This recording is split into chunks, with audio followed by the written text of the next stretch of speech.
ಅಧ್ಯಕ್ಷರಾದ ನಜೀರ್ ಹುಸೇನ್ ಅವರು ಕೂಡ ನಮ್ಮೊಟ್ಟಿಗಿದ್ದಾರೆ, ಅದರ ಗೌರವ ಅಧ್ಯಕ್ಷರಿದ್ದಾರೆ.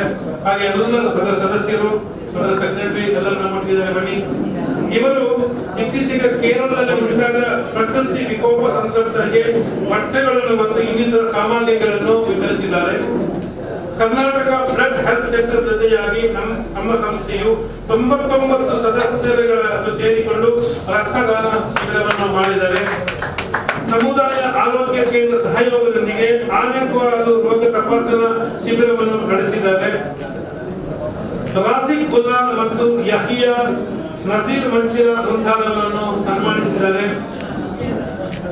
ಸೋಮೇಶ್ವರದಲ್ಲಿರುವ ಅನಾಥಾಲಯದ ವೃದ್ಧೆಯರಿಗೆ ವಸ್ತ್ರಗಳನ್ನು ವಿತರಿಸಿದ್ದಾರೆ. ತೀರಾ ಬಡ ಕುಟುಂಬದ ಹುಡುಗಿಯರ ಮದುವೆಗೆ ಸಹಾಯವನ್ನು ನೀಡಿದ್ದಾರೆ. ಸ್ವಾತಂತ್ರ್ಯೋತ್ಸವವನ್ನು ಆಚರಿಸುತ್ತಾ ಬಂದಿದ್ದಾರೆ. ಸ್ವಚ್ಛತಾ ಆಂದೋಲನವನ್ನು ನಡೆಸಿದ್ದಾರೆ. ಈದ್ ಪ್ರಯುಕ್ತ ಬಡಬಗ್ಗರಿಗೆ ಅಕ್ಕಿ ವಿತರಣೆಯನ್ನು ಮಾಡಿದ್ದಾರೆ. ಹಾಗೆ ಕುಂಜತ್ತೂರಿನ ಸ್ನೇಹಾಲಯದ ಮಾನಸಿಕ ರೋಗಿಗಳೊಂದಿಗೆ ಊಟದ ವ್ಯವಸ್ಥೆಯನ್ನು ಕೂಡ ಮಾಡಿದ್ದಾರೆ. ಹೀಗೆ ಅನೇಕ ಸಾಮಾಜಿಕ ಚಟುವಟಿಕೆಗಳನ್ನು ನಿರತರಾದಂತಹ Safar sports and cultural association ಇವರಿಗೆ ನಿಮ್ಮೆಲ್ಲರ ಜೋರ ಚಪ್ಪಾಳೆಯೊಂದಿಗೆ ನಾವು ಸನ್ಮಾನಿಸ್ತಾ ಇದ್ದೇವೆ. ಅದರ ಅಧ್ಯಕ್ಷರಾದಂತಹ ನಜೀರ್ ಹುಸೇನ್ ಅವರು ಈ ಒಂದು ಸನ್ಮಾನವನ್ನು ಸ್ವೀಕರಿಸ್ತಾ ಇದ್ದಾರೆ.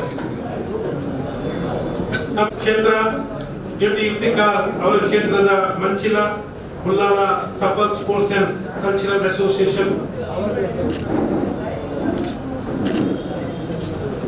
ಇಬರಕತ್ ಬಿಸ್ಮಿಲ್ಲಾಹಿ ಅಲ್ಲಾಹು ಅಕ್ಬರ್. ನಮ್ಮ ನೌಷಾದ್ ಅಜಿ ಅವರು ಸೇರಿಕೊಳ್ಳಬೇಕು, ರಿಯಾಜ್ ಅವರು ಸೇರಿಕೊಳ್ಳಬೇಕು, ಕಾಲೇಜಿನ ಹಮೀದ್ ಅವರು, ಎಲ್ಲ ನಮ್ಮ ಜಸೀಮ್ ಅವರು, ಮಜೀಸರ್ ಅವರು, ಇದಕ್ಕಾಗಿ ಓಡಾಡಿದ ಬಹಳಷ್ಟು ಕೆಲಸ ಮಾಡಿದ ನಕಾಶ್ ಅವರು ಎಲ್ಲರೂ ಬಂದು ಸೇರಿಕೊಳ್ಳಿ ಇನ್ಶಾಅಲ್ಲಾಹ್. ನಮ್ಮ ಮಜೀದ್ ಅಲಿ ಅವರು ಸಿದ್ಧಾರ್ಥ